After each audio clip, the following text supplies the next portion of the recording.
നമ്മൾ കുറേ എഫേർട്ട് ഇട്ടിട്ടാണ് ഒരു മൂവിയുടെ സൗണ്ട് മേക്കിങ്ങിൽ അതിൻ്റെ ഒരു പ്രോസസ്സിൽ നമ്മൾ കുറേ എഫേർട്ട് ഇട്ടിട്ടാണ് അത് നന്നായി സൗണ്ട് ചെയ്യാൻ വേണ്ടിയിട്ട് ട്രൈ ചെയ്യാറുള്ളത്. അപ്പം നമ്മളിടുന്ന എഫേർട്ട് നമ്മൾ നല്ല രീതിയിൽ സൗണ്ട് ചെയ്ത് തിരിച്ച് കേൾക്കുമ്പോഴാണ്, നല്ല തിയേറ്ററിൽ പോയി കേൾക്കുമ്പോഴാണ് നമുക്ക് ഭയങ്കര സാറ്റിസ്ഫൈഡ് ആവുക. ആദ്യം നമ്മൾ പാട്ടുകളാണ് കേൾക്കുന്നത്, പാട്ടിൻ്റെ ട്യൂൺ ഇഷ്ടപ്പെടുന്ന അല്ലെങ്കിൽ പാട്ടുകൾ കേൾക്കുന്നു, ചെറുപ്പത്തിൽ ചെറിയ ചെറിയ പാട്ടുകളൊക്കെ പാടുന്നു.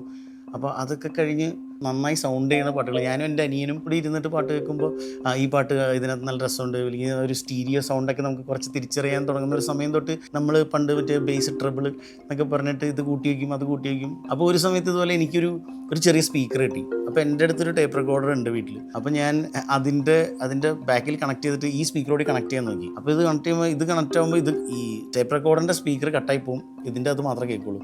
അങ്ങനെ ഇത് കണക്ട് ചെയ്തുകൊണ്ടിരിക്കുമ്പോൾ ഒരു സമയത്ത് എന്തോ ഒരു ലൂസ് കോണ്ടാക്റ്റ് വന്നപ്പോൾ ഈ ടേപ്പ് റെക്കോർഡറിലുള്ള സ്പീക്കർ റൈറ്റ് സ്പീക്കറായിട്ടും ഈ സെപ്പറേറ്റ് ഉള്ളത് ലെഫ്റ്റ് സ്പീക്കറായിട്ടും വർക്ക് ചെയ്തു. അപ്പോൾ ഞാനിങ്ങനെ ഒരു ദിവസം ഈ സ്പീക്കർ സെപ്പറേറ്റ് കിട്ടിയ സ്പീക്കർ മാറ്റി വെച്ച് കുറച്ച് വിട്ട് വന്നപ്പോൾ ഈ സ്റ്റീരിയോ ഇമേജൊക്കെ കേൾക്കാൻ നല്ല രസം. കൂടുതൽ ഡീറ്റെയിൽ ആയിട്ട് അന്ന് അതിനെപ്പറ്റി അറിയില്ല, പക്ഷേ അതൊരു രസം ഉണ്ടായിരുന്നു. അപ്പോൾ ഞാൻ കുറച്ചാൾ അങ്ങനെ ഈ ലൂസ് കോണ്ടാക്റ്റിൽ ഈ പിറകിൽ കുത്തുന്ന RCA കേബിൾ കണക്ട് ചെയ്ത് വെച്ചിട്ട് ഇങ്ങനെയൊക്കെ കേൾക്കും. പിന്നെ ഞാൻ മ്യൂസിക് സൗണ്ട് എഞ്ചിനീയറിംഗ് ഒക്കെ ചെയ്ത് പിന്നെ ഇതിനെ പറ്റിയൊക്കെ പഠിച്ച് അല്ലെങ്കിൽ നമ്മൾ കൂടുതൽ എക്സ്പ്ലോർ ചെയ്യുന്ന സമയത്ത് എനിക്ക് ഇതുപോലെ ഒരു പണ്ട് തുടങ്ങിയുള്ള ആഗ്രഹമാണ് വീട്ടിലൊരു ഹോം തിയേറ്റർ വേണം.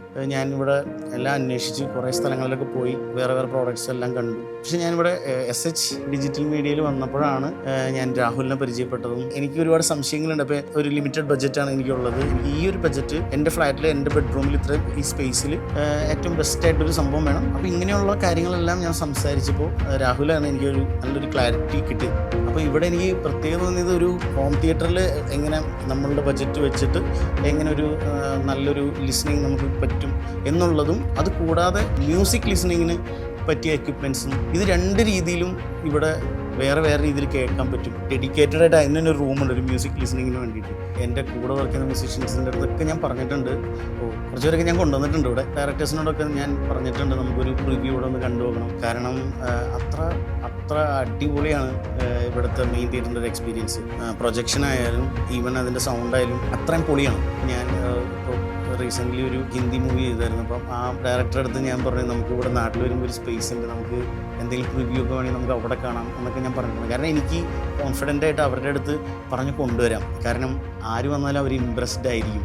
ഞാൻ ബോംബെയിൽ നിന്ന് ഒരു ഡയറക്ടറെ കൊണ്ടുവന്ന് എനിക്കിവിടെ കൊണ്ടുവന്ന് സാർ ഇവിടെ വന്ന് സിനിമ ആണെന്ന് എനിക്ക് ധൈര്യമായിട്ട് പറയാനുള്ള കോൺഫിഡൻസ് ഉണ്ട്. കാരണം അത്രയും നല്ലൊരു പ്രിവ്യൂ തിയേറ്റർ എനിക്ക് അറിയില്ല ഇവിടെ വേറെ എവിടെയെങ്കിലും ഉണ്ടോ എന്ന് എനിക്കറിയില്ല. എല്ലാ തരത്തിലും സൗണ്ടായിട്ടുള്ളൊരു ബെസ്റ്റ് എക്സ്പീരിയൻസ് ആയിരിക്കും ഇവിടെ വരുമ്പോൾ തന്നെ. ഒരു മൂടൽ, ഒരു സൗണ്ട് ഇഷ്ടപ്പെടുന്ന ഒരാൾക്ക് ഉറപ്പായിട്ടും ഇവിടെ വന്ന ഒരു സ്വർഗ്ഗമായിരിക്കും.